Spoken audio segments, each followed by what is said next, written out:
des armées, tu es saint. L'honneur et la gloire t'appartiennent à jamais. Tu es saint, sainteté à ton nom.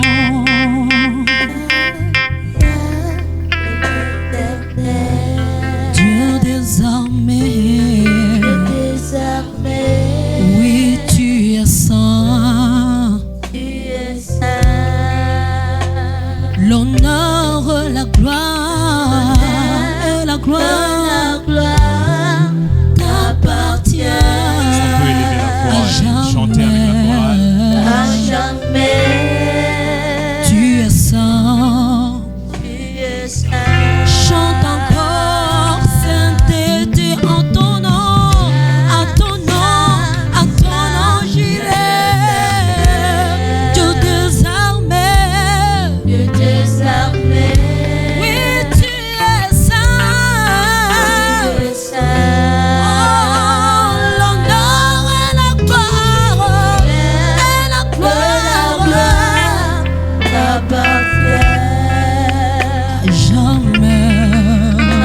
jamais. Tu es saint. Est-ce que quelqu'un peut joindre aux anges et commencer à élever le nom de Tu Jésus? es élevé au-dessus de tout, Yahweh. Pendant que la musique continue de jouer, que quelqu'un peut élever la voix Naweza kupaza sauti et yako commencer à élever le nom de Jésus. ukianza kuinua Il est saint, il Jina la est saint, Yesu. il est saint. yeye ni mtakatifu, J'aimerais mtakatifu, entendre la mtakatifu. prière. Nataka nisikie kundi tukiomba Mungu. Est-ce que l'assemblée peut monter avec moi en prière et lui dire tu Kusanyiko es saint? nzima tuweze kuambia Bwana ni mtakatifu. Oui. Oui.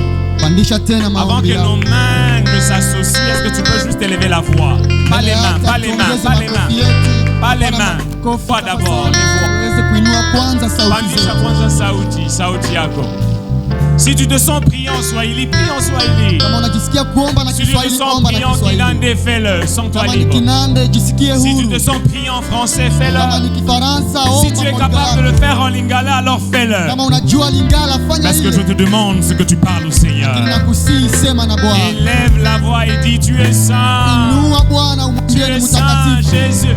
Yesu uko mtakatifu. Aucun autre nom ne peut se galer à celui de Hakuna Jésus. jina inayolinganishwa na jina yako. Alléluia. Hey. Tu es saint, Seigneur. Uko mtakatifu Bwana. À jamais tu es saint, Seigneur. Milele yote wewe ni À mtakatifu. jamais tu es saint, Seigneur. Milele hata milele. À jamais tu es merveilleux. Milele yote Merveilleux, Bwana. merveilleux. Wewe uko mtakatifu. Pas le main, pas le main. Attendez, d'abord les voix. Hapana mikono, usipige mikono Sauti, tafadhali. pandisha tu sauti. Usipige mikono, pandisha Tu peux sauti lever yako. les mains et prier. Lever les mains et prier. Tu Unaweza peux lever la kuinua voix et mikono prier. yako. Inua mikono yako na uombe Tu es Mungu. saint, Seigneur. Voilà que tu permets ces instants. C'est parce que tu as rendez-vous avec chacun de nous. Bwana, umeandaa kukutana na kila mmoja Saint, wetu. saint, saint est l'Éternel. Mtakatifu, mtakatifu Bwana wetu wa milele. La terre est remplie de ta gloire. Dunia imejaa utukufu La wako. terre est remplie de ta gloire. Dunia imejaa La utukufu terre wako. est remplie de ta gloire. Dunia imejaa na utukufu La wako. terre est remplie Dunia de ta gloire. imejaa na Parce que tu es utukufu wako. saint. Kwa sababu uko mtakatifu. Là où le Seigneur est célébré, Mahali Yesu sa anatukuzwa, présence est palpable. uwepo wake unakuwa Là où le pia. Seigneur est célébré, Mahali Bwana sa anainuliwa, présence est palpable. anajionyesha mahali Est-ce pale. qu'ensemble on peut Ndani ya roho élever zetu, le trône de l'agneau? ni lazima tuinue kiti cha mwana kondoo.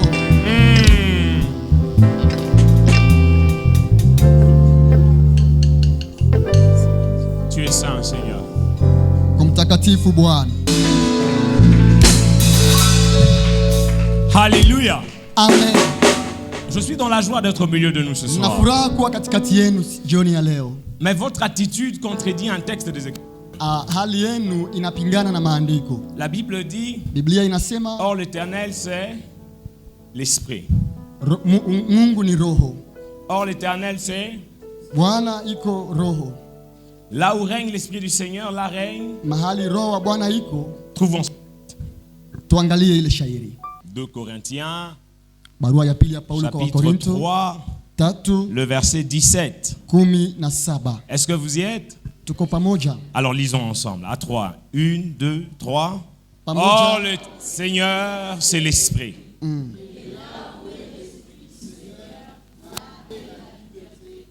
Alors je viens annoncer à quelqu'un que l'Esprit du Seigneur est dans ces lieux. Natangazia mtu kwamba roho Je wa viens Bwana iko annoncer à hapa. quelqu'un que la maladie n'a plus d'emprise sur toi.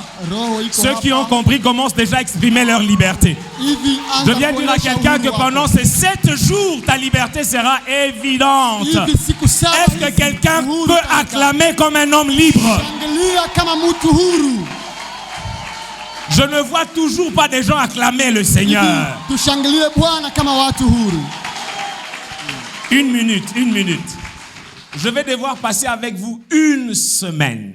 Nitaweza kuwa Et je ne nani voudrais juma pas que mzima. l'honneur que vous me témoignez soit supérieur à la gloire que doit recevoir mon Sitaki muweze Seigneur. kunishangilia kuliko Bwana, mshangilie Je Bwana ne kuliko veux mimi. pas avoir de problème avec mon Seigneur. Sitaki kuwa na shida na Bwana Parce que wangu je ne suis qu'un serviteur. kwa sababu niko mtumishi Il tu. faudrait que celui qui m'a envoyé sente qu'une nouvelle armée vient de s'élever, des hommes et des femmes qui le célèbrent. Inabidi yule aliyenituma apokee sifa hizi toka Alors, majeshi ya watu wanao. Ce que je vais nous demander de faire, c'est célébrer le nom de Jésus comme si on venait de marquer un but en Coupe du Monde et à la Ndio finale. maana nataka niwaite mshangilie Est-ce qu'on peut acclamer kwenye Jésus? uwanja wa mpira.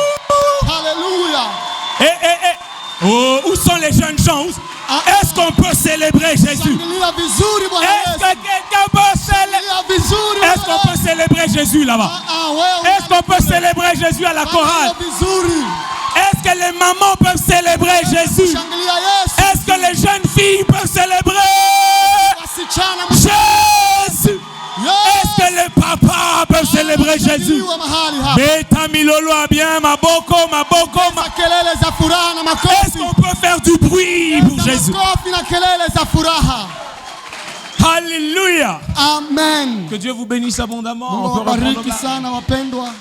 Est-ce qu'on peut acclamer le Seigneur pendant qu'on Tuweze reprend nos places? kushangilia Yesu vizuri.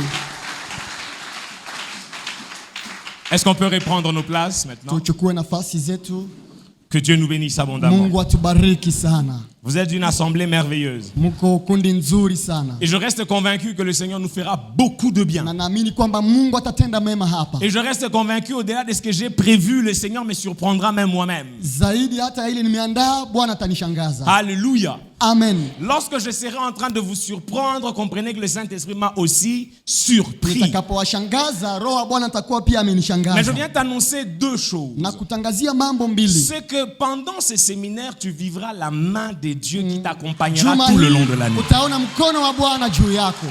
La deuxième chose, c'est qu'après ces séminaires, il y aura un avant Kitu cha pili, et un après ces kisha choses. mkutano huu utaona mambo itakayotokea kisha ambayo itakuwa tofauti Mais na aussi ce que muda wa je viens kale. ajouter est pour les vaillants, les acteurs de leur destinée. Hivi ni lazima niongeze hii Ces kwa hommes wote et ambao ces mko femmes qui ne washujaa, sont pas venus assister à la visitation du voisin mais réclamer leur visite. ambao hamkukuja kwa ajili ya wajirani lakini kwa ajili yenu Je viens wenyewe. dire à ces acteurs que si je ne te touche pas, touche le Seigneur. Nataka nikwambie kama mie Je disais, sikuguse si je wewe ne te gusa touche Bwana. pas, Kama touche sikuguse le Seigneur. wewe gusa Mungu. Parce qu'aucun homme n'est venu dans sa présence. Kwa Aucun sababu homme ne l'a hakuna cherché aliyekuja kumtafuta et n'est rentré tel qu'il na est venu. arudi gisi alivyokuja. Et j'aimerais parler aux vaillants avec lesquels Kwa nous hivyo, allons commencer à Na prier le matin. ongea na washujaa ambao tutaomba nao Il asubuhi. y a un cantique qui va nous accompagner pendant ces 7 matins. Kuna wimbo ambao itatushindikiza Ce muda wa cantique juma dit, hii. je n'ai jamais vu un homme te chercher. Hiyo sans wimbo te inasema sijaona mtu ambaye Je anakutafuta, n'ai jamais vu un homme te chercher mtu ambaye sans te anakutafuta trouver. na akukose Mungu. Alléluia. Amen. Alléluia. Amen. Lorsqu'on aura fini ce programme, les voisins vous poseront la question, qu'est-ce qui s'est passé? Tutakapomaliza hii Ils diront, programu, il a plu au watuuliza, Seigneur ni nini de nous faire du bien. utasema Bwana amenitendea mema. Alléluia. Amen. Ah oui. Je n'ai jamais vu un homme te chercher sans Sijaona te mtu trouver. ambaye anatafuta Et Mungu il na est mkose. hors de question que 2023 ressemble à Hivi 2022. mwaka huu haitapita Il est bure. hors de question que cette année ressemble à l'année qui est passée. Il est hors de question que ma vie ressemble à ce qui se passe à Butembo. Haitafanana Je Butembo. viens dire à quelqu'un Nakuja que kuambia le mtu thème sur lequel nous allons parler pendant cette ya semaine kwamba ile tutakayoongelea juma est un mzima thème qui n'est pas populaire, iko somo ambayo mais est un haizungumziwi, thème chargé de plus grandes bénédictions que lakini l'homme ne ndani peut mwake imaginer. mnapijama baraka ambazo hawezi Et puisque kufikiri. vous acceptez d'entendre ce chose, Kwa hivi gisi mnavyokubali maneno haya, que le Dieu que je sers, Mungu ninayemtumikia, le Dieu que moi et Papa Léon servons, Mungu ambaye mimi na mtumishi wa Mungu que leo ce Dieu vous tunatumikia, fasse beaucoup de bien. Mungu awatendee mema zaidi ya kawaida. Quelqu'un comprend ce que je dis?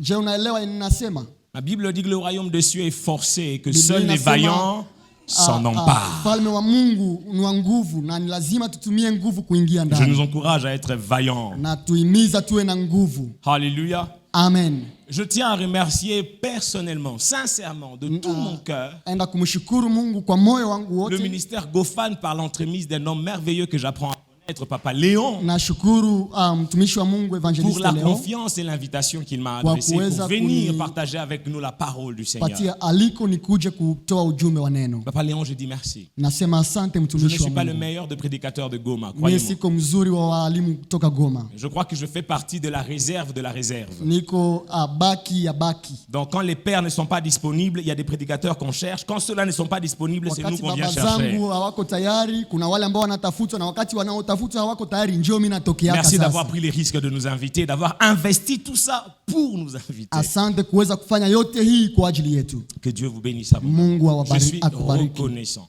Na Je ne le furahia hii. mérite pas. Je suis reconnaissant. Sistahili hii na mimi na Mais aussi, shukuru permettez-moi, Mungu avant kwa d'aller hii. plus loin, de vous transmettre les salutations de mon révérend, le pasteur Bob Loalizo de l'église Fila, la cité d'exaucement à Goma, Mbele. qui m'a demandé de vous saluer chaleureusement. Niwapokeze pia salamu za Est-ce que vous mtumishi recevez le wangu de toka mon Goma. pasteur? Je, mnapokea salamu hizi? Est-ce qu'on peut acclamer fort afin qu'il Tunaweza entende au cas où? kushangilia kupokea salamu hizi kutoka Goma. Un homme merveilleux. Iko mtu mzuri Mais aussi sana. recevez les salutations de mon épouse et de ma fille Mpokee aînée, pia qui à salamu za Goma mke intercède wangu. pour moi afin que le Seigneur se manifeste Ambao wananiombea puissamment. toka Est-ce que vous Goma. recevez les salutations de mon épouse, mnapokea salamu za maman mke Laetitia wangu. et Hilary? Si vous nous suivez, sachez que vous me manquez. Voilà, bisous. Kama mnanisikia kule mjue mimi nawakosa sana. Ce sont les deux femmes de ma vie.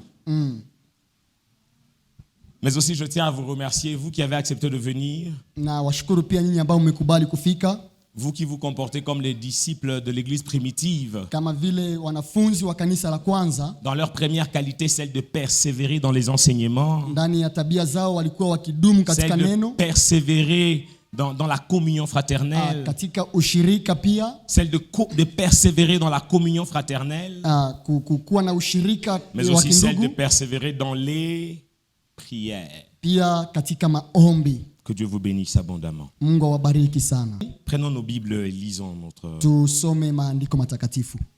Le thème que nous allons aborder pendant toute la semaine s'intitule l'obéissance. Somo tutakayofuatilia juma mzima inaongea juu ya utiifu. Je suis conscient que c'est un thème très vaste, très ouvert. C'est pratiquement un sujet. Najua kwamba iko somo kubwa sana na inaweza kutufungulia milango mingi. Cependant, aujourd'hui et demain matin, je crois, nous parlerons de l'obéissance à Dieu. Leo na kesho asubuhi tutaongea juu ya Donc, pour kumtii ceux qui Mungu. écrivent, notez le sous-thème, c'est Ili l'obéissance à Dieu. Mnaweza kuandika somo ndogo, Pas kumtii d'abord au Mungu. roi, pas d'abord au chef, pas d'abord Hapana aux kwa hommes wakubwa élevés, mais d'abord kwanza à au kwa Dieu. watu wanaokuwa juu yetu, lakini Parce que quand on utiifu comprend kwa Mungu. l'obéissance à Dieu, on n'a pas du mal à obéir aux autorités. Maana ukitii Mungu hautashindwa kutii Quand on waongozi. comprend l'obéissance à Dieu, Ukielewa utiifu kwa Mungu, on arrive à discerner ce qu'il y a à faire et ce qu'il n'y a pas à faire. utajua nini la kufanya, nini hauwezi kufanya. L'obéissance à Dieu. Kutii Mungu. Pour ceux qui ont leur bloc-notes, notez Genèse 2, le chapitre 16 et 17. Kwa wanaoandika tuandike Mwanzo mlango wa pili 16 na Genèse, le 17. chapitre 2, 16 et 17. Mwanzo 2 16 na Mais 17. aussi Genèse 3, le verset 17 et le verset 23e. Pia Mwanzo 3 17 hadi 23. Genèse 3, 17 et 23. Mwanzo 3 17 na 23. Nous allons lire ensemble. Tutasoma pamoja. La Bible dit dans Genèse 2, le verset 16, « L'Éternel, Dieu forma cet ordre, il donna cet ordre à l'homme et lui dit, « Tu pourras manger de tous les arbres du jardin, mais tu ne mangeras pas de l'arbre de la connaissance du bien et du mal. Tu pourras manger de tous les arbres du jardin, mais tu ne mangeras pas de l'arbre de la connaissance du bien et du mal. Car le jour où tu en mangeras, tu vivras, tu prospéreras, tu auras des enfants et tu te marieras. Car le jour où tu en mangeras, tu mourras. » Avant que l'interprète ne lise aussi sa portion, nous allons lire Genèse 3, 17 et 23. Je lis pour nous tous au nom de Jésus. Il a dit à l'homme, après que l'homme ait péché et qu'il se soit caché loin de la face du Seigneur parce qu'il avait honte, le Seigneur vient prononcer un jugement. Il a commencé par le serpent, puis ensuite la femme et ensuite l'homme. Le verset 17, il dit à l'homme, « Puisque tu as écouté la voix de ta femme et que tu as mangé de l'arbre au sujet duquel je t'avais donné cet ordre. » Pas au sujet duquel je t'avais donné cette recommandation. Il dit au sujet duquel je t'avais donné cet ordre. Un ordre solennel, impérieux. Il dit, « Tu n'en mangeras point. » Et il dit, le sol sera maudit à cause de toi. Pas parce que je le veux, mais à cause de... Parce que toi, tu l'as voulu, alors le sol sera maudit. Et il dit, c'est à force de peine, de souffrance, de malheur, de sueur, que tu en tireras ta nourriture tous les jours de ta vie. Le verset 23. Et l'Éternel Dieu dit, et l'Éternel Dieu le chassa du jardin. Conséquence, il fut chassé du jardin. Et le verset 24, c'est ainsi qu'il chassa Adam et il mit à l'orient du jardin d'Éden le chérubin qui agite une épée flamboyante pour garder le chemin de l'arbre de la vie. C'est terrible. Le verbe conjugué, on dirait au présent, on a l'impression qu'il agite encore jusqu'aujourd'hui. Alléluia. Alléluia. Amen. Pour ceux qui écrivent, notez avec moi ce que veut dire obéir. Kwa wote mnaoandika tujifunze kutii ni nini? Obéir. Tuandike maneno fulani juu ya kutii. Obéir veut dire se soumettre à la volonté. Utiifu ni kusema kujishusha kwa mapenzi fulani. Se soumettre à une volonté. Unajishusha chini ya mapenzi fulani. C'est soumettre aux ordres. Unajishusha kwa amri. Mbele ya amri. Les exécuter. Na unaitimiza gisi imeamuriwa. Alléluia. Amen. Obéir veut dire se soumettre à l'ordre, aux ordres, à la volonté de quelqu'un et les exécuter. Kutii ni kujishusha mbele ya amri fulani, mbele ya maagizo fulani na unaitimiza gisi imetolewa. Il n'y a pas obéissance aussi longtemps qu'il n'y a pas exécution. Hautasema umetii kama haujatimiza ile umeombwa. Je ne peux pas dire que j'ai obéi si je n'ai pas fait ce que j'ai entendu. Sitasema kwamba nimetii kama hanijatimiza ile nimesikia. Alléluia. Amen. Obéir. Kutii. Et vous remarquerez avec moi qu'à la formation du monde, lorsque Dieu donne à l'homme la gestion de la terre, tunaona kwamba wakati Mungu anaacha uongozi wa dunia kwa mtu, il ne lui a pas donné 10 commandements. Hakumpatia amri 10. Il lui a donné un seul commandement. Alimpa amri moja. Combien? Ngapi? Moja. Le monde a commencé avec un seul commandement. Dunia ilianza na amri hii moja tu. Une seule chose à ne pas faire. Kitu kimoja ambacho le reste c'était faites, multipliez-vous, remplissez, prospérez, cultivez, que des bonnes choses. En plus, c'était pour leur bien. Na tena ilikuwa kwa uheri wao. Mais ce jour-là, il dit, cependant, lakini akasema lakini je vous donne tous les arbres. Miongoni mwa miti yote katika bustani. Mais cet arbre-là, ule muti pale, mange pas de ce fruit. Musipime kugusa. Mangez pas. Musipime kukula. Pour ceux qui écrivent, notez quand même cette anticipation de pensée. Hivi muweze kuandika hivi kwa wale mnaoandika. S'il est plus simple d'obéir quand on est seul, Ya kwamba kama ni rahisi kutii wakati uko peke yako, obéir à deux est plus difficile. kutii na mko wawili iko vigumu. On va étudier la Bible. Tutajifunza katika Biblia. S'il est plus simple d'obéir à un ordre quand on est seul, Kama unaweza kuwa mtiifu na uko peke yako, obéir quand on est à deux devient très compliqué. wakati mko wawili utiifu haiko Parce que rahisi. la Bible ne nous dit pas combien de temps se sont écoulés avant que Adam ne tombe. La Bible ne nous dit pas. Kwa sababu Biblia haituambie miaka ngapi ilipita mbele ya Adamu Mais aanguke. tout ce qu'on constate, c'est que la chute d'Adam est venue juste après Ève. Lakini tunachotambua ni kwamba Adamu alianguka kisha Eva kukua Et pembeni on a yake. l'impression qu'Adam en réalité était tenté mais manquait un soutien pour désobéir. Donc il cherchait une bonne raison pour désobéir. Tunaona kwamba Adamu inawezekana alikuwa akijaribiwa kuenda kwenye ile mti lakini hakuzogea pale kwa sababu na iko peke Comment yake. savoir qu'un homme est obéissant? Utajua namna gani kwamba mtu ni Placez-le dans un mtiifu. contexte qui favorise la désobéissance et vous saurez. Mtie mu mazingira yenye inaomba asitii, utaona kama kweli ni Je mtiifu. répète. Narejea. Comment savoir qu'un chrétien est fidèle? Utajua namna gani gisi Mkristo iko mwaminifu. Mutoshe kwanza Butembo. Tutayua. Amenele loin de Butembo. Loin c'est où? Je sais pas, Goma chez vous Amenez-le là-bas. à Goma chez nous là-bas. Peleke Goma kule. Tutayua.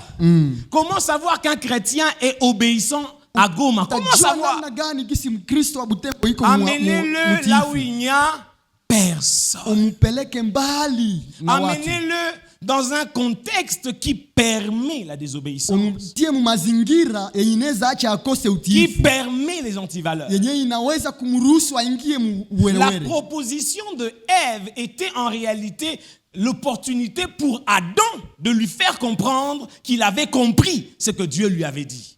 Hivi Eva alikuja kama vile ambaye ameelewa ile ambayo Mungu alisemaka na kushawishi Adamu. Alléluia. Amen. Si je parle trop vite, n'hésitez pas à faire.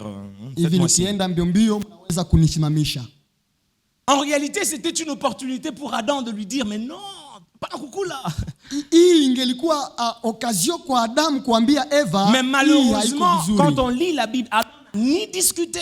Lakini tunaposoma Biblia Adamu Et hakuweza la Bible nous perturbe, elle nous dit qu'Adam était là. kusemezana na mke wake. Je ne sais pas, peut-être que Papa Léon a lu une autre version en grec où on dit Inawezekana qu'Adam mtumishi wa arriva. Mungu On dit amesoma qu'Adam mahali était pengine. avec elle. Donc quand Ève parlait avec le serpent, Adam était là. Adamu alikuwa Quand Ève pale. accueillit, Adam était là. Adamu alikuwa pale wakati Eva alikuwa Peut-être akiongea na qu'Adam nyoka était na aussi kuchuna curieux. Il voulait tunda. savoir, atakufa. Est-ce qu'atakufa? Tuone kwanza. Quand Adam anakula, anaichoma kwanza, il accueillit. Elle accueillit. Akachuna ile tunda. Akachuma. Kuchuna. Akachuna ile tunda. Akakata hayo. Akachuna ile tunda. Et par après, Adam se rend compte, elle n'est pas morte. Akaona kwamba Eva hakukufa. Bon, il l'observe encore, il dit, bon, voyons si ce qui va arriver si elle Adamu mange. akaendelea kuangalia Eva na kusema nini Adam, kitatokea. Ève croque, elle Eva mâche. akakula Adam ile tunda. suspense. Alors Adam attendait, il observait. Adamu alikuwa akiangalia Eva. Adam, Ève prend le fruit, il est Namna là. Eva anakamata tunda iko pale. Ève croque, il attend. Anakula tunda. Elle Adamu mâche. anamwangalia. Adam observe. Adamu anaendelea kumwangalia Quand elle avale, Adam dit, na anapomeza hakufi. Adamu anasema njoo huyu hakufi hata. La réponse de Ève, na oui, pima. Eva akamwambia Parce que remarquez, c'est seulement quand Adam a croqué, a mangé, qu'il s'est rendu compte que tout est bouché. C'est quand il a croqué, lui à son tour. Ève a mangé, Adam n'a rien vu.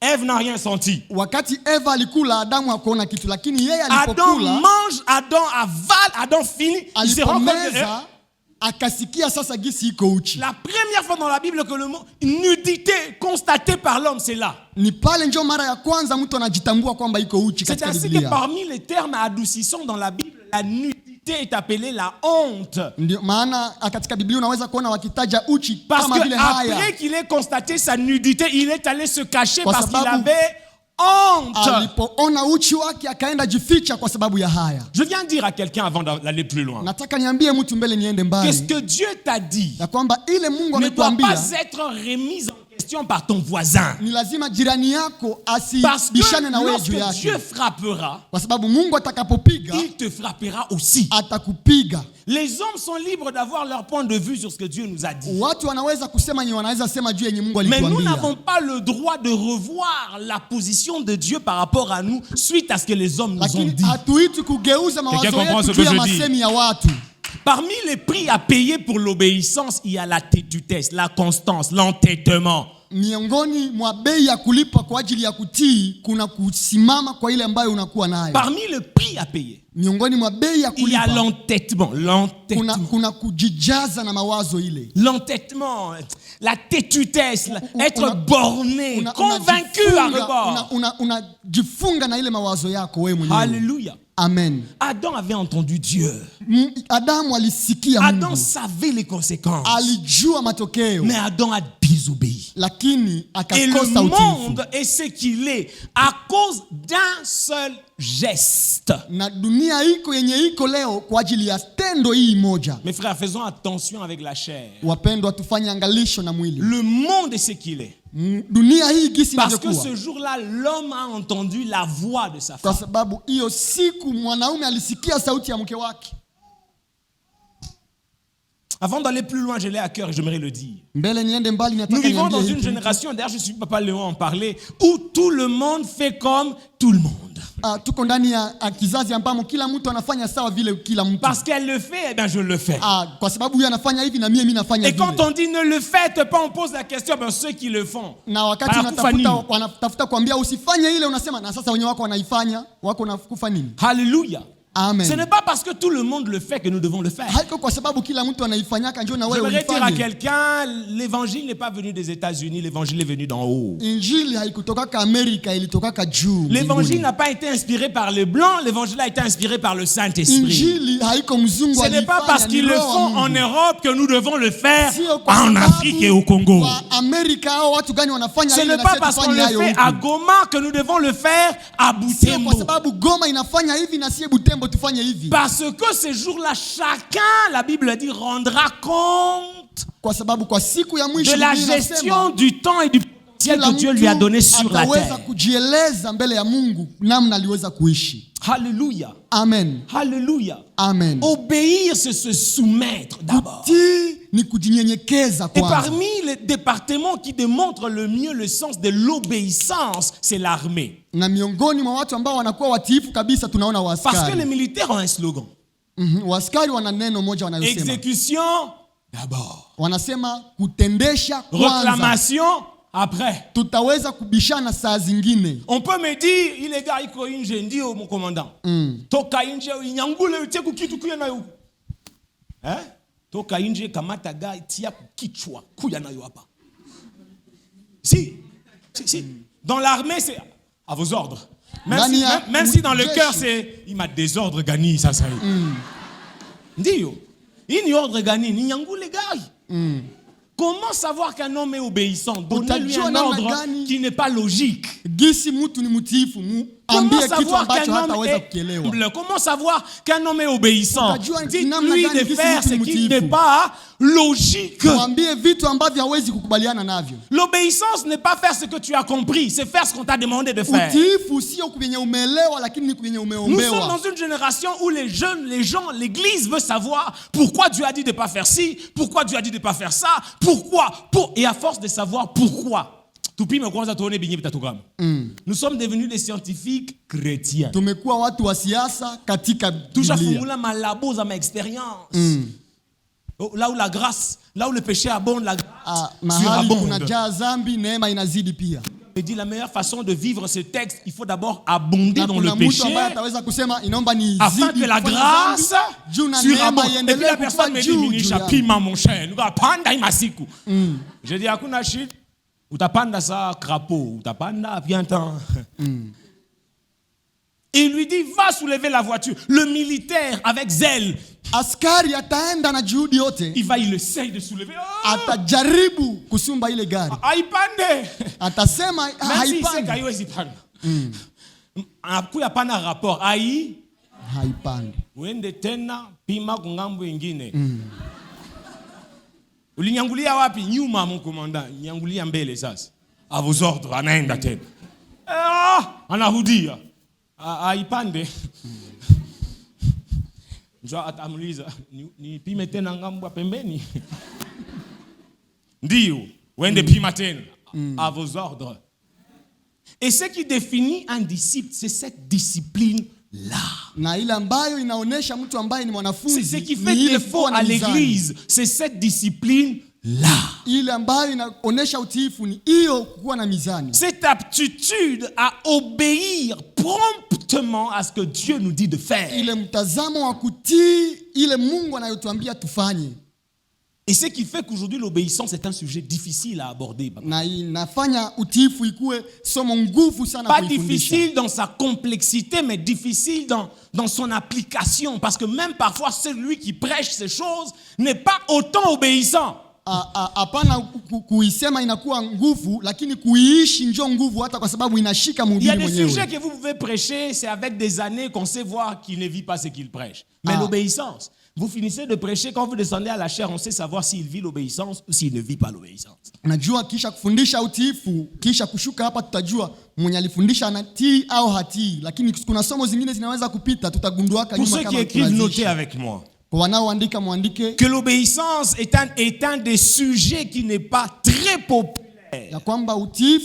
dans le monde d'aujourd'hui. L'obéissance n'est pas un sujet populaire. Et nous allons voir pourquoi. L'obéissance n'est pas un sujet populaire. L'obéissance n'est pas un sujet qu'on retrouve dans tous les séminaires. Et mes frères, je dois le reconnaître, vous êtes exceptionnels. On parle de l'obéissance et vous venez en masse comme ça. Est-ce qu'on peut célébrer le Seigneur pour cela? En tout cas, quand je rentrerai à Goma, non, de l'autre côté c'est grave. Deuxièmement, pour ceux qui écrivent, notez que l'obéissance n'est pas non plus un sujet populaire dans le rang de chrétiens, parmi les chrétiens, parmi les baptistes, les pentecôtistes, les méthodistes, les adventistes. C'est pas un sujet facile. Il n'est pas populaire. Beaucoup de chrétiens n'aiment pas le sujet de l'obéissance. Beaucoup. Il n'est pas un sujet populaire.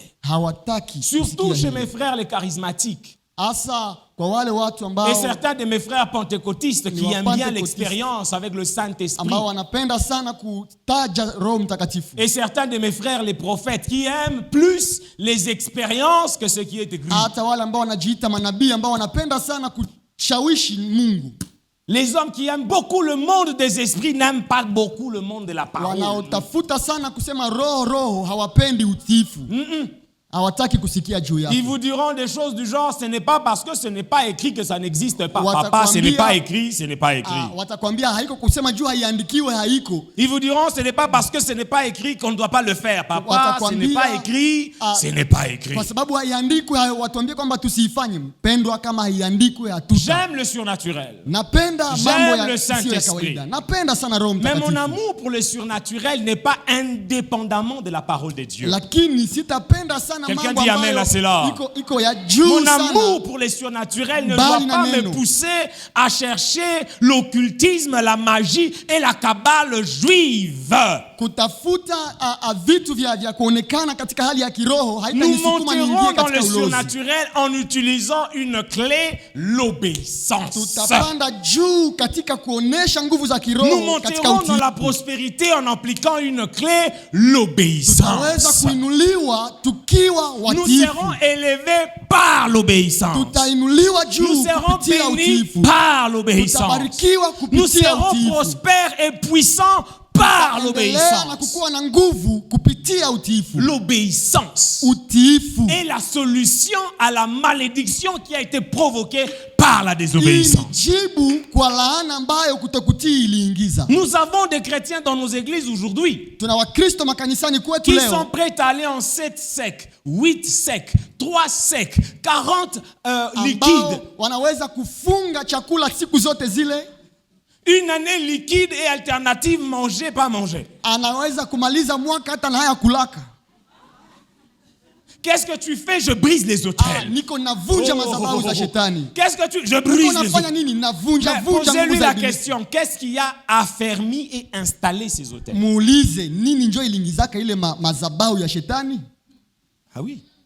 Muulize ile. Oh, oui. Je brise les autels. Niko navunja madhabahu ya shetani. C'est bien. Sawa, ni vizuri. Mais qu'est-ce qui donne de la force à ces Asa autels? nini njo inapatiaka nguvu ile madhabahu ya shetani? C'est quoi? Ni nini?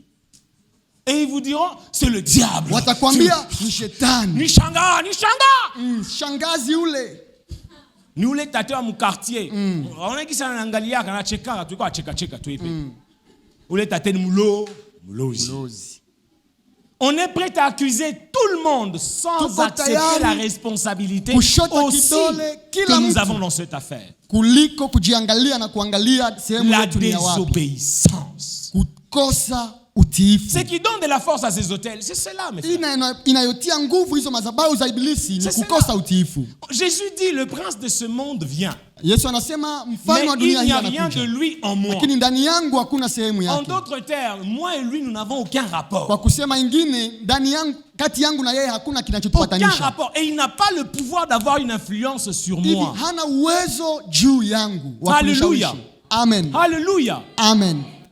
Permettez-moi d'anticiper. D'ailleurs, je crois qu'on en parlera demain. Mniruhusu niweze Savez-vous, mes kuitanguliza. frères, qu'aucun homme sur cette terre, même pas le diable, l'être maléfique sur cette terre, n'a le pouvoir de maudire ta vie? Je, mnajua kwamba kwa hii dunia hata shetani mwenyewe hana uwezo wa kulani maisha yenu? Est-ce que quelqu'un comprend ça? Je, kuna mtu ambaye Le anajua diable hili? ne peut pas avoir de l'influence sur toi. Shetani hana mamlaka juu yako. Surtout, si tu es en Christ. Kwanza, kama uko katika Kristo. Deux, si Dieu t'a béni, Kitu aucun cha homme ne peut te pili, maudire. kama Mungu amekubariki, Aucun homme ne peut te maudire. hakuna mtu Balaam atakayekulani. va maudire le peuple d'Israël. Wakati Balaamu anapenda Mais laani le taifa, peuple est béni de Dieu et n'a rien fait. Mungu amebariki tayari taifa ya Israeli, Balaam haikufanya bâtit lolote. des hôtels, pas 2, pas 3, 7 hôtels. Balaki na Balaamu wakajenga madhabahu 7, hapana 2. Balaam bâtit des hôtels pour maudire Israël. Madhabahu juu ya kulaani Mais taifa ya quand il Mungu. ouvre la bouche pour parler, qu'est-ce qui sort de sa bouche? Lakini anapofungua kinywa Des juu paroles de aseme, bénédiction. anaanza kubariki. Et il finit par dire enfin, écoutez, aucun Nanaanza homme ne peut kusema, maudire un peuple que l'Éternel Hakuna a. mwenye anaweza kulaani mwenye Mungu ashabariki. Mais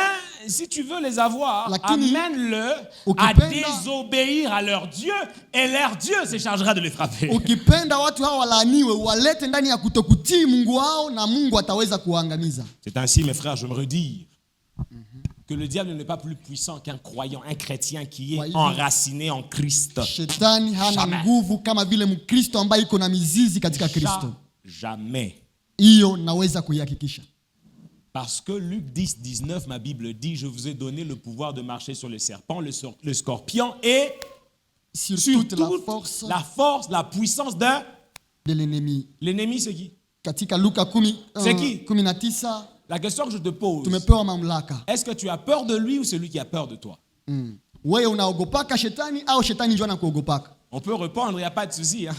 Unaweza kujibia wewe peke. Dis à ton voisin, réponds à ton voisin. Ah, Pose à ton jibia- voisin la question. Tu jibia as peur de jirani Satan yako. ou Satan a peur de toi? Umulize. Muulize jirani ndio shetani ndio anakuogopaka wewe ndio unagopaka Umulize, shetani. umulize kwanza. Muulize Sikujibie, vizuri. umulize. Bon, d'accord. Si le voisin d'à côté, iko na frime sana, uangalie mwenye kwa nyuma yako. Umulize sasa. Ugeuke umulize.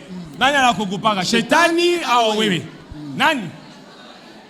Mais ce que je voudrais nous dire, mes frères, c'est Nataka que le niwaambie, diable n'a aucun pouvoir sur un homme qui craint Dieu, sauf si Dieu le lui permet. Ibilisi hana uwezo juu ya mtu kama Mungu asipomruhusu. Oh my God, my God. Avançons.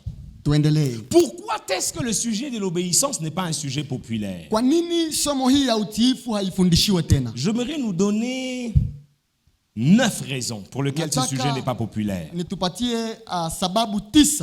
9. Sababu 9 Et nous serons en zinazosababisha train hii. d'évoluer dans l'introduction de notre thème. Na tuko tu ndani ya kiingilio ya somo yetu. Pourquoi n'est-il pas populaire? Premièrement, Kitu cha kwanza, pour ceux qui écrivent, j'aimerais vraiment que vous puissiez écrire. C'est pour ça que vous allez apporter vos blocs-notes. mwandike Pour hii. ceux qui écrivent, premièrement, 1. Sababu ya kwanza, Parce qu'il appelle la volonté de l'homme, parce qu'il appelle kwa sababu la volonté de l'homme, son intelligence, ses désirs, ses ambitions à se soumettre à Dieu.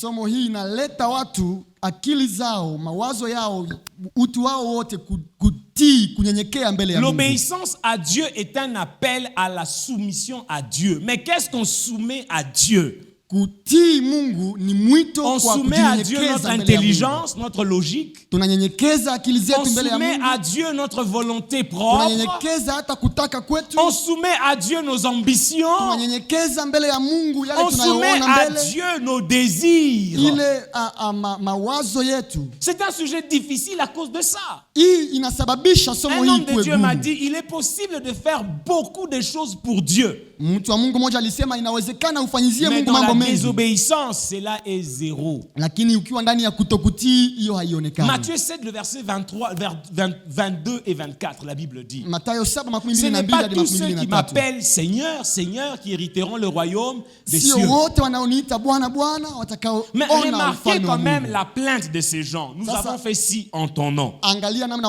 wanasema Nous hapa avons mbele ya guéri Mungu. des malades en ton nom. Tulifanya hiki kwa jina lako. Nous avons Tulifanya ressuscité des wagonjwa kwa morts jina lako. en ton nom. Tulifufua wafu Nous kwa avons jina drainé lako. des foules et nous avons rempli des Tuliweza stades en ton kujaza nom. viwanja kwa jina Mais la lako. réponse de Jésus, c'est éloignez-vous de Lakini moi. Yesu anawaambia Car je ondokeni ne vous ai jamais kwa connu. sababu sijawajua C'est kamwe.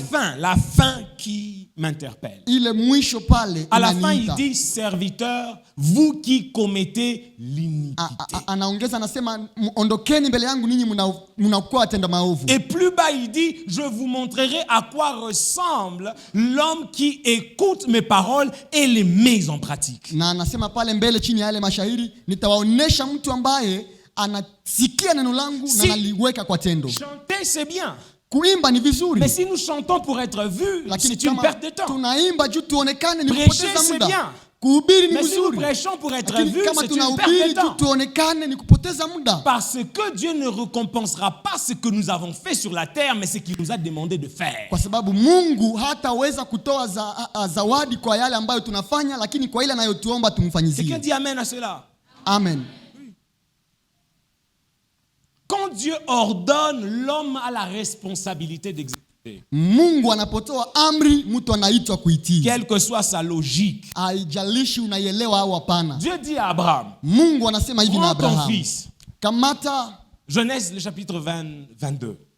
Il dit, prends ton fils. anasema kamata mtoto wako. Celui que tu aimes, Yule unayempenda. ton unique. Yule wako wa Et il pekee. précise Isaac. Na anasema Isaka. L'impression que c'est pour une cérémonie de consécration. Mais il lui dit, livre-le-moi en sacrifice. Anaongeza anasema nitolee yeye kama vile sadaka. Bandugu, Samu Mungu anatulomba tu ile 1000 francs tuko na mfugo, tuna réclamé sana. 1000 francs tout. On discute. Ah Seigneur, je n'ai que ça. Je Nasema vais rentrer tuna comment? hii mile yangu Na hapa. we uko mtu bandugu si unisikia hata huruma. Hawezi nilomba hii 1000 francs, hii ni shetani, haiwezi kwa Mungu hii. Hii ni shetani, hii ni shetani. Hii ni shetani. Si tuko na abudu, wewe unafukuzana na mapepo pale, hapana hii 1000 francs haitaenda.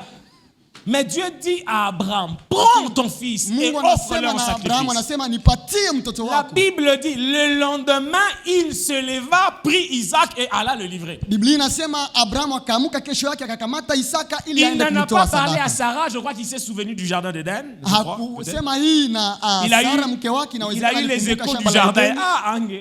Inawezekana Quand Dieu te alikumbuka parle. ile akasema nikisema na mke wangu maneno haya Ange. inawezekana hata Twende kubaliana tu. na mimi. Mais vous Inaenda. imaginez un peu si Abraham n'était pas revenu avec Isaac, il aurait dit quoi? Abrahamu angelirudia kabila Isaka bingelikuwa kaye. Je crois qu'il aurait tué Sarah.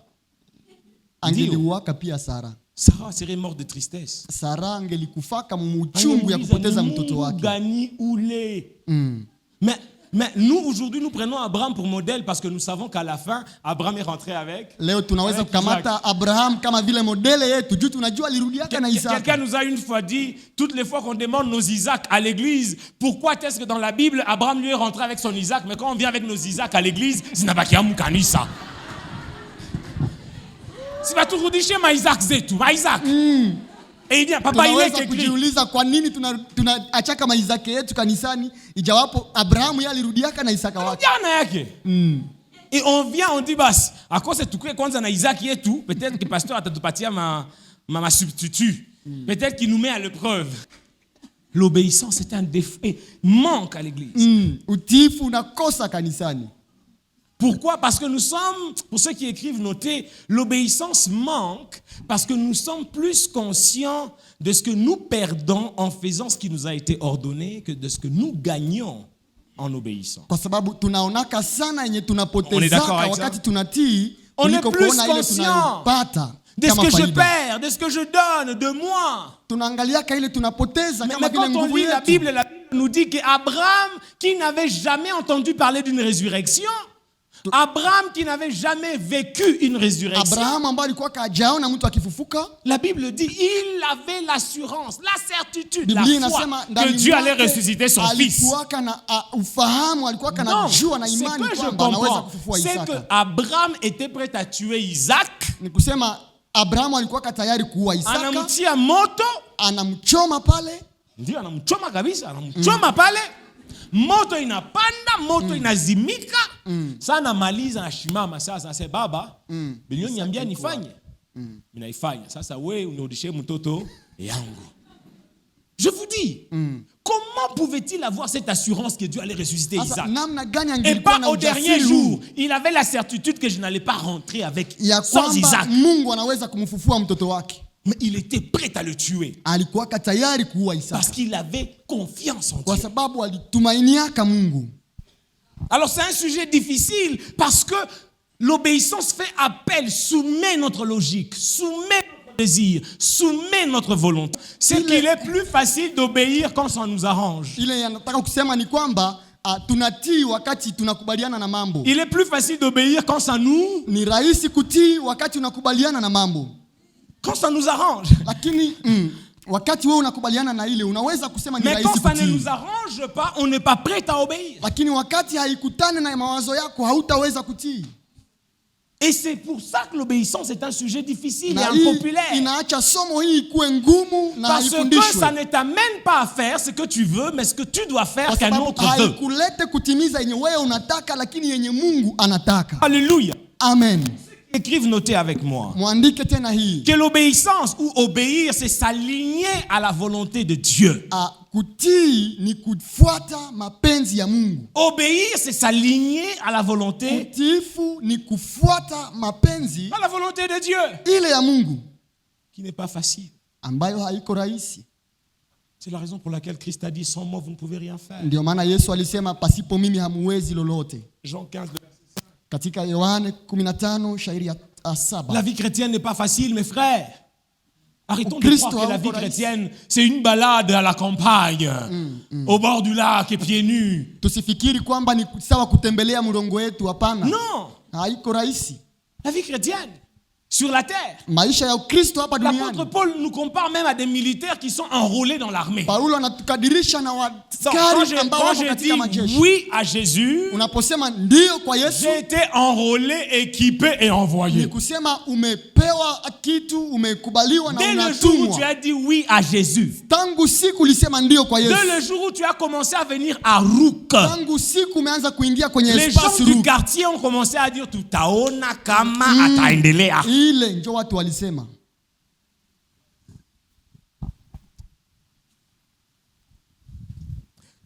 Pour ceux qui écrivent, notez. Tuandike tena hii.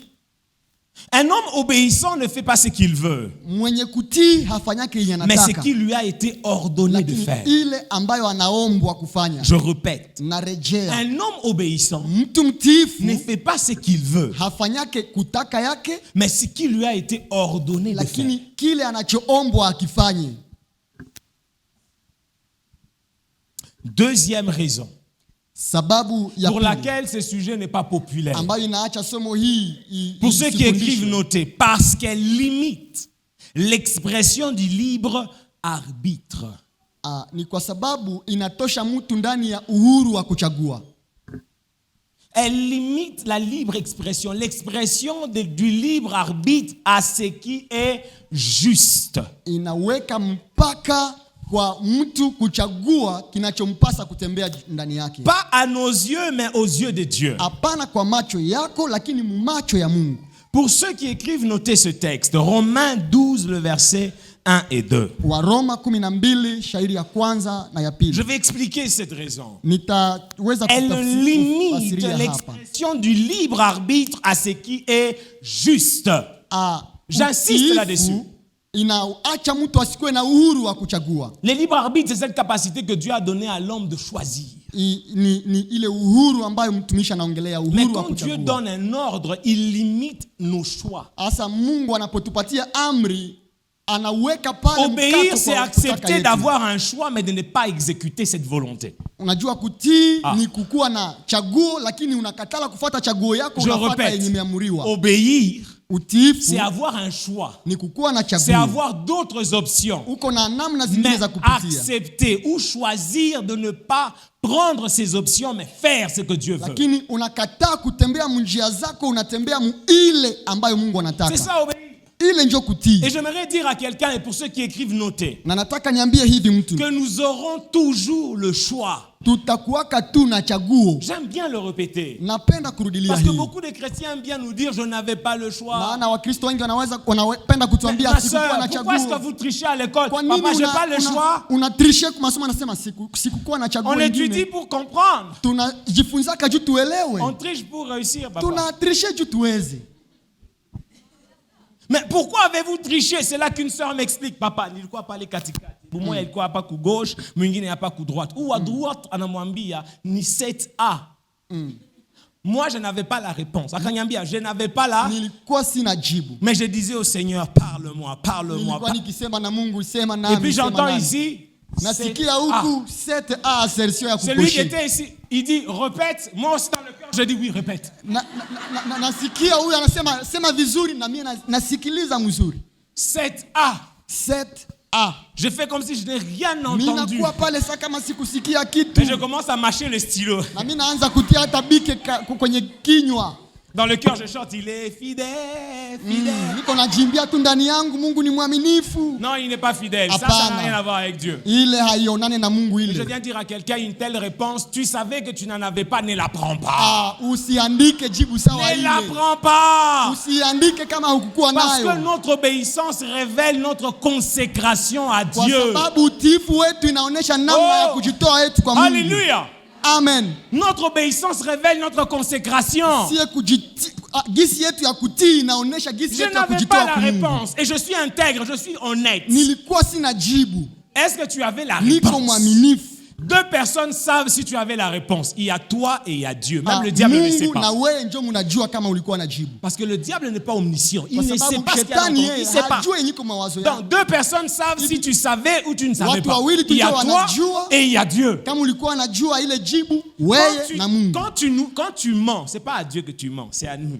Wakati unatudanganya, haudanganye Mais Mungu, quand tu unatudanganya. mens à nous, tu pèches contre Lakini Dieu. unapotudanganya sisi, unamkosea Mungu, unafanya dhambi mbele ya Mungu. Une fois, j'ai dit à des gens qui venaient, pasteur, nous souhaitons vous nominer pour. J'ai dit, oubliez-moi dans ces histoires. Kuna watu walipenda wanipandishe cheo na nikawaambia mnitoshe Oh non, nous mwili. souhaitons reconnaître ce que vous faites. J'ai dit, Tunataka oubliez-moi. Oubliez-moi. Vous ne Tukutambulishe m'avez ile pas appelé. mnayofanya. Nawaambia mnisahau mwa ile maneno yenu. Kaenda wakasema pasteur Komakali.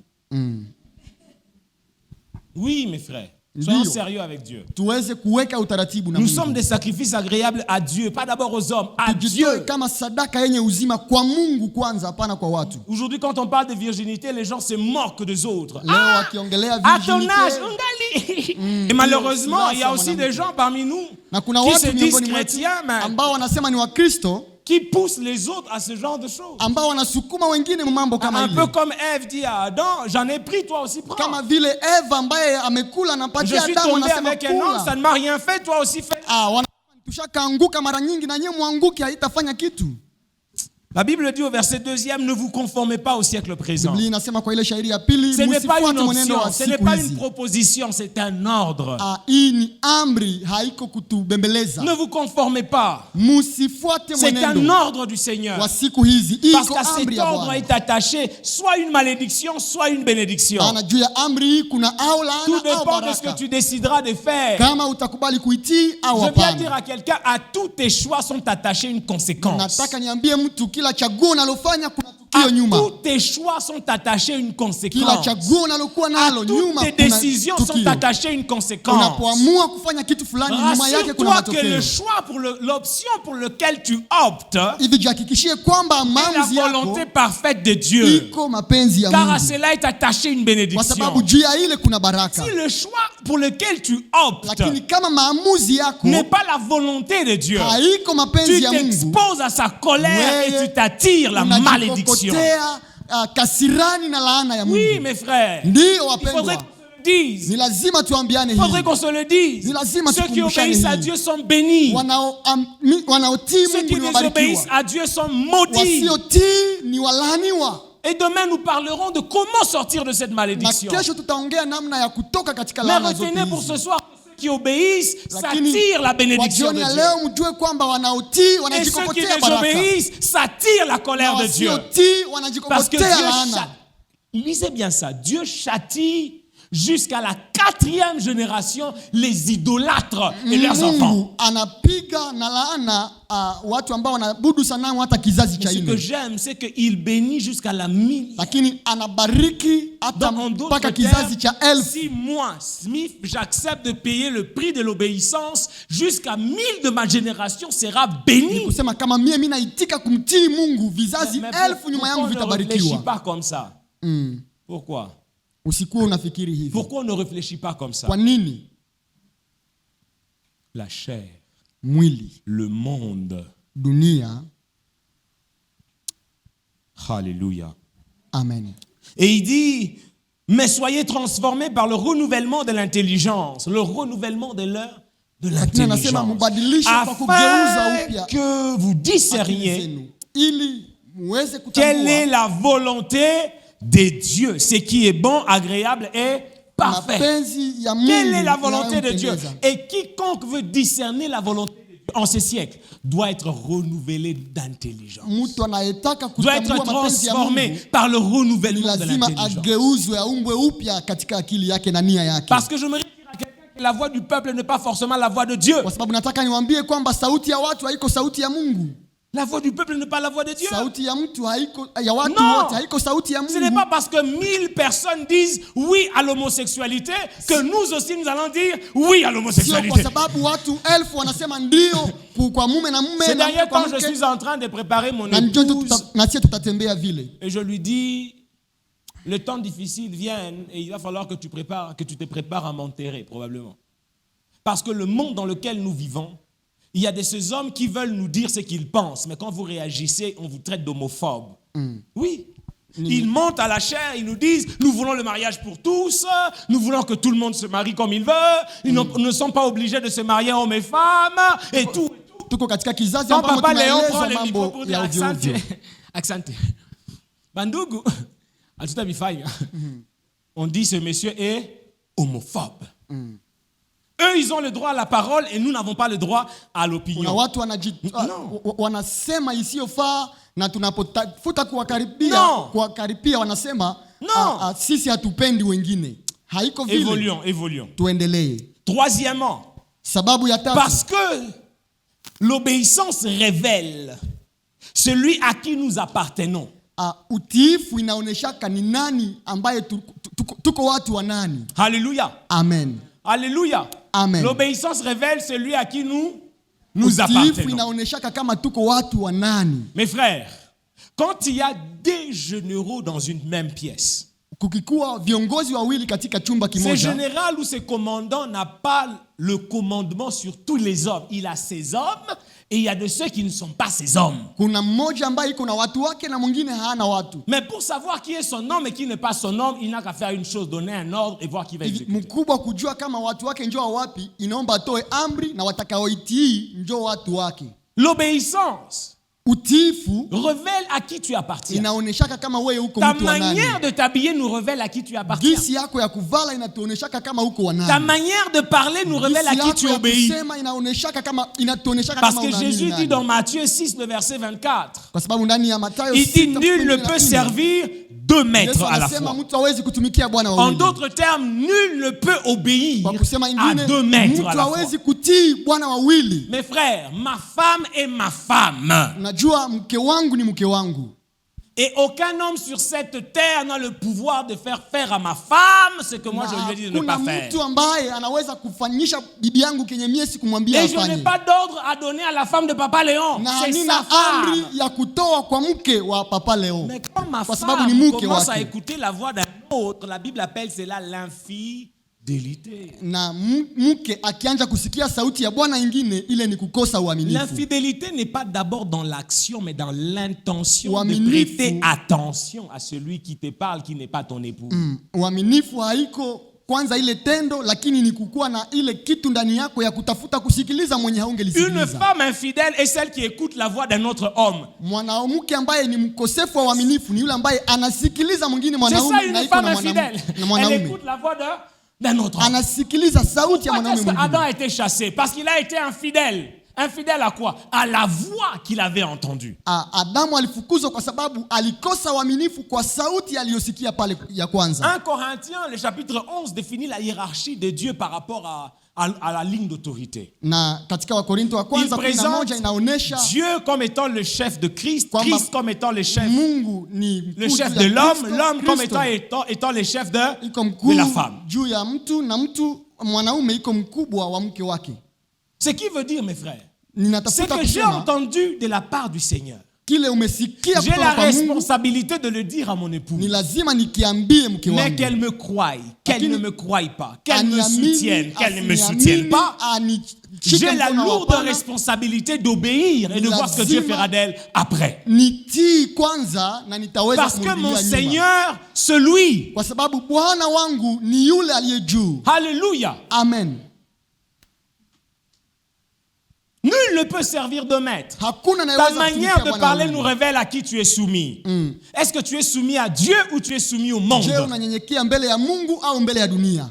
Et il avance en disant, car où il haïra l'un, Na naendelesha akisema kwa sababu ou il atampenda aimera mmoja l'autre. au On atamchukia n'a pas mwingine. dit où il supportera l'un. Non. Hawaseme atavumilia mmoja, hapana. Nous, enfants de Dieu, nous devons avoir la haine pour le péché. Wapendwa, ni lazima tukuwe na chuki ya dhambi. La haine. Tuchukie dhambi. Comment aujourd'hui l'Église tolère le péché? Namna gani leo Comment kanisa aujourd'hui l'Église inavumilia tolère makosa? l'injustice? Inavumilia kukosa Comment aujourd'hui haki. l'Église tolère le mal? Inavumilia Parce mabaya. que nous avons un pied dedans Ni kwa sababu tuko na mguu moja ndani et un pied dehors. na ingine nje. Nous sommes soumis à Dieu, Tunamtii Mungu. mais en même temps tuko natumisha hekima baba, na hekima. ingine mgulu hapa inakuwa kama mgulu Ndiyo ya Mungu hekima. alisema lakini kwa na hekima, kwa na hekima. Je viens de dire à quelqu'un, les hommes de foi n'ont pas été des hommes sages. Nataka niwaambie mtu kwamba watu wa imani hawakutumia hekima. Non, les hommes de foi n'étaient pas des hommes sages, mais Watu wa obéissants. imani walikuwa watu wa Dieu dit, kutii. il fait. Mungu Dieu anamwambia naye dit, il anafanya. exécute. Mungu anaposema Dieu naye dit, il anatendesha. agit. Mungu anaposema Dieu naye dit, anafanya lève-toi. Il ne vile. dit pas pour aller où il se lève. C'est quand il avance, il dit, Baba, tout le monde tunaenda est wapi? Anaanza kuenda, Mungu akishamwambia simama Les hommes uende. des foi n'ont pas été des hommes logiques, Wanaume intelligents, wa sages. imani hawakutumia akili yao au hekima. Quand Dieu parle, ma sagesse se tait. Mungu akisema hekima yangu haina Oh, kazi. tu fais bien d'acclamer pour le Unaweza Seigneur. kushangilia vizuri Mungu. Mais seulement si tu comprends ces Kama choses. tu unaelewa hii niko ninasema. Quand Dieu parle, Mungu mon akisema intelligence doit se taire. akili yangu ni lazima Parce inyamaze. que je ne peux pas réfléchir avec Dieu. Kwa sababu siwezi kufikiri Même kiwango quand kimoja Moïse na a Mungu. reçu une promesse de Dieu, je vais tuer ces enfants d'Israël pour faire de toi le prochain Abraham. Moïse lui dit, Baba, je veux bien, mais qu'est-ce qu'on dira de toi? Est-ce qu'on comprend ça? Parce que j'ai déjà entendu ta voix au sujet de ce que tu veux faire avec Kwa eux. sababu nimesikia sauti yako. Tu n'es Ule pas ni un homme Musa. pour mentir, tu nous l'as dit. Wewe uko Tu n'es Mungu pas un fils hawezi de l'homme pour te kudanganya. repentir. Mais j'ai Hauko l'impression que mtu là... juu jirudieko. Dis-moi un peu, qu'est-ce qu'on dira de toi? Et Niambie. Dieu est revenu sur sa parole. Musa akaambia Mungu, ukiua hawa watu wote watasema nini juu yako Mungu? Quelqu'un comprend ce que je dis? Frère, Fanya ile ambayo si amekwambia. Dieu te dit quelque chose, Kama Mungu et anakuambia que tu es kitu sûr que tu as entendu na sa una voix, uhakika kwamba et on umesikia verra sauti comment yake, entendre, discerner et obéir à la voix de Dieu. umejaribu Ce kuichunguza na que tu as à unaelewa faire, ile na c'est unaitii. obéir. Kila Les ambacho hommes unaitwa qui ni kutii. viendront auprès de toi ne doivent pas venir te faire réfléchir sur ce que Dieu a dit, mais comment faire ce que Dieu t'a dit. Watu hawatakuleta mkufikiri juu ya ile Mungu alisema, lakini wakuoneshe namna ya kuifanya. Alléluia. Amen. Alléluia. Amen. C'est une discipline personnelle que je me suis donnée. Iko mizani ya kipekee nimejitilia. Quand Dieu m'a parlé, que je suis convaincu que j'ai entendu sa voix, mes frères, Mungu anaposema nami na napokuwa na uhakika kwamba nimesikia sauti yake, je suis disposé à tout entendre, mais je ne ferai que ce que Dieu m'a dit. nitajingolelea kuyote, nifanye tu L'humilité ile se Mungu veut aliniomba. que j'entende celui qui a à me parler. Hivi nisikie yule ambaye anaweza Mais kusema nami. la consécration se veut que j'obéisse à Dieu à qui j'appartiens. Sasa kujitoa itanisukuma ni mtii yule ambaye ameniita. Est-ce que quelqu'un comprend ce que je Je, dis? mtu ananisikia. Et la Bible dit, il s'attachera à l'un et méprisera l'autre. Biblia inasema Vous ne pouvez servir Dieu. hamwezi kutumikia maman. Mungu na pesa. Vous ne pouvez vous soumettre à l'argent et à Dieu. Hamwezi kunyenyekea mbele ya Mungu na mbele ya pesa. Aujourd'hui, remarquez que l'Église, beaucoup travaillent pour l'argent. Leo Ils se mtambue réveillent le kwamba matin, wengi c'est pour wanatumikia l'argent. pesa. Pourquoi tu vas à la fonction publique? C'est pour Asubuhi l'argent. ni kwa C'est ajili comme ya ça pesa. qu'aujourd'hui, nous avons Mtu des anaenda fonctionnaires kazini. inutiles à l'État. Inutiles à l'État. Inutile. Anaenda mkazi kwa ajili ya pesa. Pourquoi? Parce qu'il va travailler pour l'argent. Anaenda Pas kutumika pour le progrès, pas pour hapana le juu ya développement, maendeleo, pas pour hapana les juu améliorations, mais ya pour l'argent, kuboresha pour kazi yake. s'enrichir. Lakini Et parmi lesquels nous avons même des chrétiens. kila anachokifanya mfanyakazi kwa ajili ya pesa, hata miongoni mwao wa Kristo. C'est servir l'argent aussi. Niyo pia ni kutumikia pesa. Servir l'argent. Kutumikia pesa. Dans ma génération, j'entends des slogans et je lis des statuts du genre cherchons l'argent, Bandougou, cherchons l'argent. Ndani ya kizazi hiki naona watu Ceux qui wakisema sont devenus tutafute riches, pesa. ne cherchez pas l'argent. Wale ambao wamekuwa Ceux qui sont tajiri devenus riches, hawakutafuta résolvez des pesa. problèmes. Walikuwa Ceux qui sont wakitatua devenus riches, matatizo. apportez des solutions à des Walikuwa problèmes. wakileta Ceux qui suluhu sont kwa devenus matatizo. célèbres et Wale grands, ambao n'étaient wameendelea. pas des ambitieux pour l'argent. Hawakuwa wa kutafuta Ils pesa. ont constaté un problème dans le monde et ils ont voulu Walitambua kwamba remédier kuna à ce problème. shida na wakaleta suluhu kwa hiyo Frère, shida. l'argent te désorientera du plan de Dieu. Unajua pour ta vie. mpendwa, pesa inaweza kukupeleka mbali na mpango wa L'argent Mungu. t'empêchera de vivre ta vie pleinement. Pesa inaweza kuacha usiishi ile L'argent maisha est Mungu un anakuandalia. mauvais maître. Tout Pesa iko prédicateur qui mwalimu prêche mbaya. pour l'argent tape à côté de sa vocation. Il tape à côté. Yeyote ambaye anaweza kuambatana na pesa atapita pembeni ya Et je mtu voudrais wake. dire à quelqu'un que les prédicateurs ne sont pas destinés à être aimés, mais à être écoutés. Walimu hawakuwekwa juu wapendewe, lakini juu wasikiliziwe. Léo, je suis choqué aujourd'hui. Leo naumizwa, Nous avons des prédicateurs de la foule. tuko na wahubiri ambao wanavuta watu. Mouké, mouké, oh, cherchons l'unité. Mouké, mouké, cherchons l'unité, papa. À quel prix? À quel prix? Kwa bei gani? Je dis non à l'unité au nom de la vérité. Nakataa Je kabisa refuse l'unité au nom de la vérité. Je moja refuse. kwa ajili ya ukweli. Si nous ne sommes pas soumis à la même parole, nous n'avons Kama rien en commun. hatutii sie bote Si neno nous ne moja, sommes pas soumis à la hatuna même kutembea Bible, pamoja. nous n'avons rien en Kama commun. hatutatii ukweli wa Et nous ne Biblia, servons pas le même Dieu. hatutatembea pamoja na tutumikie Mungu mmoja.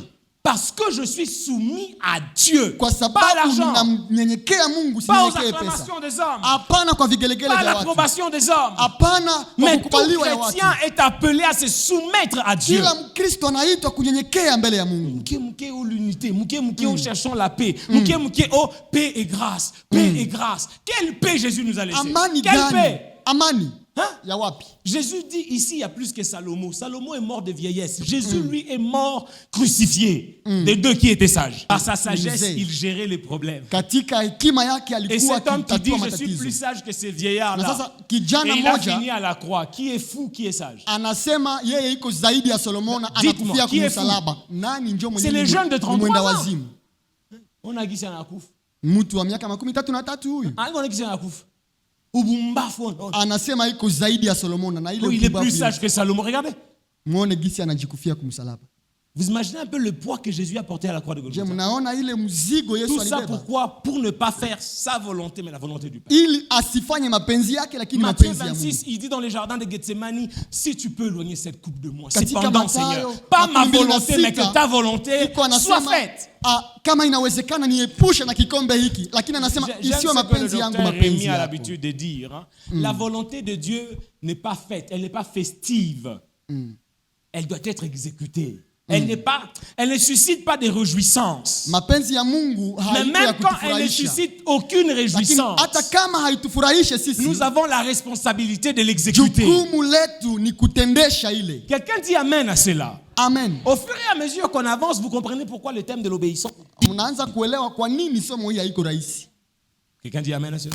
Sema Mais amina répète mahali après huko. moi, Seigneur Jésus. Sema nyuma yangu, Bwana Non, Yesu. dis-le avec assurance, Seigneur Jésus. Bwana Yesu, Ma vie est différente. maisha yangu iko tofauti. Seigneur Jésus, Bwana Yesu, fais de moi nifanye nikuwe un disciple mwanafunzi obéissant, mwenye kukutii. quel qu'en soit le prix. Haijalishi bei gani nitalipa. Il est important d'être prêt à payer le prix. Ni lazima ukuwe tayari kulipa C'est bei. être naïf que de penser qu'obéir à Dieu sera sans risque.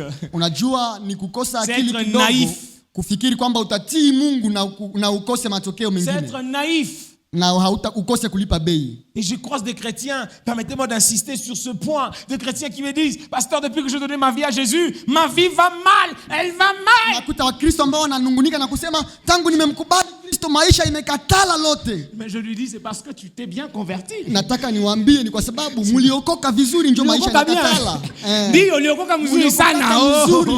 Acha maisha kwete na nguvu zaidi. Amen. Et je lui dis, pourquoi est-ce qu'il n'a quoi en nguvu? Je lui fais réfléchir.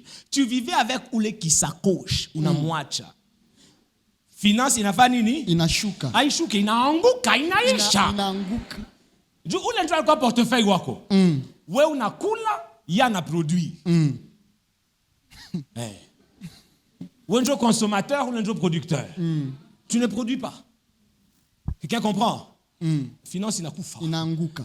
Ah oui. Tu as encore ton corps, tu as encore tes jambes, mais tu ne les ouvres plus, alors personne ne te paye. Ne te paye plus. Hakuna na kulipa kwa ajili ya Uliokoka mzuri. uliokoka mzuri. Deuxièmement, tu avais l'habitude de fréquenter quand même des chèques, des chics et des chocs, et le chic, et le chèque, et le choc, tu abandonnes tout le monde. C'est Washiki, normal. shek na shock wote unawaacha. Et la sœur me dit, on a Na dit sasa- Simenanza Vala, baba, on a dit Simenanza Vala, mie. Anakumbuka yase mie. Mie, papa, mie. Je dis ndio. Unaokoka mzuri, c'est le prix à payer pour ta conversion. Hiyo C'est ndio le bei prix à ya payer kulipa pour ta kwa consécration. wokovu wako, kwa kujitolea kwako. Et puis quelqu'un me dit, kama nijua kama ingekuwa hivi, ningekwambia urudie kesho. Il y a des chrétiens comme ça malheureusement. Kuna Wakristo namna ile katika makanisa yetu.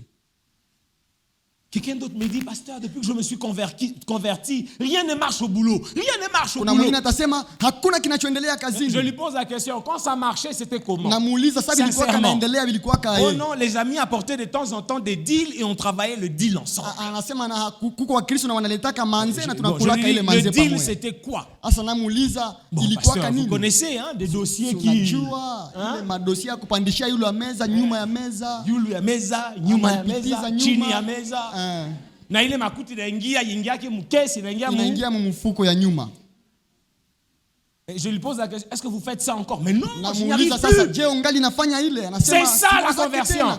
Ile ndio kuokoka. C'est ça. Ni ile. Tu as conscience que tu n'appartiens plus à ce monde et que tu es soumis à une autre autorité. Unatambua kwamba hautatii tena dunia hii lakini unatii yengine mamlaka. J'aimerais, mes frères, en rentrant à la maison, qu'on fasse un choix. Nataka tukirudi nyumbani tuchague. Le choix de servir soit Dieu, soit le monde. Chague au kutumikia Mungu Le au choix dunia. d'être esclave, soit à la coutume, soit à Dieu. Au tutii asili au tutii Mungu. Qu'est-ce que c'est triste aujourd'hui de tomber sur des églises à connotation tribale et raciale. Na leo hii namna inavyoumiza sana, tunakutana makanisa ambayo ni iko ya kikabila. On m'a parlé d'une église à Goma, connotation tribale. Je me dis, c'est pas l'église du Seigneur. Kanisa moja pale Goma, ce n'est pas l'église du Seigneur. Nikasema hii haiko kanisa ya Mungu. Parce que quand on arrivera au ciel, ils vont constituer leur petit coin. Kwa sababu watakapofika mbinguni, je, watakuwa tu wao kwa wao? Quand on arrivera au ciel, on va les appeler selon leur tribu. Je, watawaita kulingana na kabila yao? Ce n'est pas une église du Seigneur. Hii haiko kanisa ya Mungu. Pourquoi est-ce qu'on ne le dit pas? Oh baba, ekima baba, ekima. Quelqu'un d'autre m'a dit, ungali na miaka za mingi ya kuishi baba, ekima. Pole na ibitu, pole na ibitu. Moi je lui ai dit, et j'aimerais le répéter encore. Si la mort doit être le prix à payer, alors qu'il en soit ainsi. Si la mort doit être le prix à payer. Paul dit, si je vis, ce n'est plus moi qui vis. C'est Christ qui vit en moi. S'il décide à ce que je meure, alors je mourrai en train de prêcher l'évangile que Christ a inspiré aux apôtres. Je ne mourrai pas en train de chercher à vivre. juu ya Non. kutafuta kuishi Si kunamna ya la dunia. mort frappe à ma porte et que Dieu lui donne mon adresse, je partirai. Kama kifo inanitafuta na Mungu anaruhusu, basi nitaenda. Il y a ce cantique que j'aimerais qu'on chante pendant qu'on sera en train de prier. Ce Na- cantique dit que Mungu anakuwa magari maelfu. Vous savez, ce qui me déçoit aujourd'hui, c'est que c'est devenu un chant de deuil. Unajua hii nyimbo imeingia kwenye makilio. Et pourtant, ces chants, mes frères, quand vous Hii lisez, nyimbo- ni Apocalypse Muzima. Iko Dans la théologie, Ufunuo. c'est ce qu'on appelle l'espérance bénie. Wanatuonesha- La garantie que quel que soit le canal par lequel nous sortirons de la terre, le plus Wanatuonesha important n'est pas là. tumaini Le plus ya important, milele. tuko naenda wapi. Ya maana tufike. Que ce soit par l'accident, par empoisonnement, par strangulation, par meurtre, par rébellion. haijalishi ni njia gani tutakayoenda nayo, C'est lakini Dieu qui choisit pour nous. Mungu ndiye anayepasha kuchagua Nous kwa qui ajili lui yetu. appartenons, mes frères. Sisi ambao ni wake, Nous qui lui appartenons. sisi ambao ni wake, Nous avons une place à ce côté. tuko na nafasi Nous karibu qui na lui yeye. appartenons, mes frères, Sisi ambao nous ni avons wake. une place à ce côté. Tuko na nafasi Et à ses karibu côtés, na nous yeye. ne connaissons pas la souffrance. Na karibu na Nous yeye, qui obéissons à sa tuko na voix, mateso. nous avons une place. Tuko na Je viens nafasi. t'annoncer que tu as une place à côté du Seigneur. Tu as une place à côté du Seigneur. Tuko na Toi qui nafasi. acceptes d'obéir à la voix Wewe de Dieu, ambaye unakubali tu kutii as ta Mungu, place à ce côté. uko na nafasi karibu na yeye. Et quel que soit le moyen par lequel tu quitteras la terre, Haijalishi utatoka huku namna Rassure-toi. gani. Hivi jihakikishie ya kwamba hata kama haukuchagula gari, uchagule kumye utaenda. Uchagule kumye utaenda. Uchagule kumye utaenda. amen. Mais pour ça, tu dois choisir à qui tu veux te soumettre. Lakini ni lazima uchague utamtii nani, À qui veux-tu obéir? unapenda utii nani. Élie dit aux enfants d'Israël, Eliya akaambia hivi wana wa Israeli. jusque à quand Eliya akawauliza mpaka allez-vous wakati gani continuer à tanguer de deux côtés? mutaendelea kuchezea pande mbili Jusque à quand? mpaka siku ngani? Vient un temps où vous tanguez de deux côtés. Ninyi muko munatembea na Mungu Tu n'es na ni chaud, munatembea tu na n'es ni Baali. froid, tu es tiers. Muko moto, muko Mais baridi. j'aimerais dire à quelqu'un, jusque à quand? Nataka niambie mtu mpaka siku gani? Il est temps que tu fasses un choix. Muda mzuri wa kuweza Qui veux-tu kuchagua. servir? Unapenda Si utumikie c'est nani? l'argent, alors sers l'argent. Je, ni pesa, basi tumikia pesa. Si c'est Christ, alors sers Kama ni Christ. Kristo, mtumikie vizuri. Si tu veux prêcher le mensonge, prêche le Kama ni mensonge. kuhubiri uongo yako. Mais si tu veux vivre selon la vérité, Lakini vis kama bien selon unataka la vérité. uishi katika kweli, ishi kweli hii. Parce que, mes frères, Kwa sababu wapendwa, c'est notre consécration sur terre. hii kujitolea yetu kudunia hii C'est celui que nous avons servi sur terre ni yule ambaye tulitumikia hapa qui duniani, nous garantit une place dans ndio l'éternité. mwenyewe anatuhakikishia kwamba tuko na nafasi Si tu mbele sers yake. la chair, tu connaîtras la mort éternelle. Kama unatumikia mwili utakufaka milele. Si tu sers Dieu, tu connaîtras la vie Kama éternelle. unatumikia Mungu utakutanaka na Mungu katika maisha yake umilele. And the price to pay, le prix à payer, Na bei ya kulipa c'est l'obéissance. iko utiifu. Même si tout le monde n'obéit pas, toi Hata fais-le. kama dunia yote inakataa kutii, wewe Même si tii. tout le monde n'y croit plus, toi Hata kama crois. dunia yote inakataa kutii, Même wewe si tout tii. le monde se compromet, toi reste Kama fidèle. watu wote wanaanguka, wewe baki Quand on mwaminifu. dira à Goma, il n'y a pas de vrais chrétiens, qu'on dise, Kama ah, wanasema lakini, Goma Wakristo wako tena, kule kuruke, unaweza pata bavile. unaweza pata wa vile kuruka. Qu'il en soit ainsi. Ikuwe hivyo hapa, Qu'il en soit ainsi. ifanyike hapa, Qu'il en soit ainsi. ikuwe vile hapa Butembo. Mais à toi qui depuis un temps tanguais de deux côtés, Hasa wewe mwenye uko unachezea ngambo mbili, qui depuis un temps tangue de deux côtés, tangu muda fulani uko tu uko sens unacheza que mgulu chrétien mbili. devient un poids, devient difficile. Ou- Tu as ou- envie même unasikia- d'abandonner. Ukristo Tu as unakuwa l'impression mzito. que ça ne marche pas. Unaona mambo haiendelei. Demain matin, nous verrons quelle attitude avoir. Quand Kesho après avoir tutaona- obéi à la voix de Dieu, mais les choses ne marchent pas, qu'est-ce que je dois faire? Kesho tutaona nini la kufanya wakati mambo Pendant que haiendeki je na uko le natii dis, Mungu. je sens le poids d'un cœur qui Nasikia était sur le point d'abandonner. Je le uzito dis, ya roho ambayo et je sens inatafuta le acha poids d'un Ukristo. cœur dans cette rangée particulière. Ndani ya hii Cette rangée Uwanja particulière. hapa. Je sens le poids d'un cœur qui nasikia était mtu prêt à ambaye abandonner. iko karibia kuacha vitu vya Mungu. Mais qui, depuis que je parle, son cœur brûle. Il a Lakini- l'impression que, Seigneur, c'est ce que je vais entendre. Saa C'est ce que je vais hizi entendre. roho yake iko inawaka akisikia ya kwamba ni ujumbe ambao alikuwa akiusubiri tangu zamani. Lève-toi, nous allons prier. Simama, tutaomba na wewe. Lève-toi. Simama, Lève-toi, nous allons prier. simama, Lève-toi, nous allons prier. simama.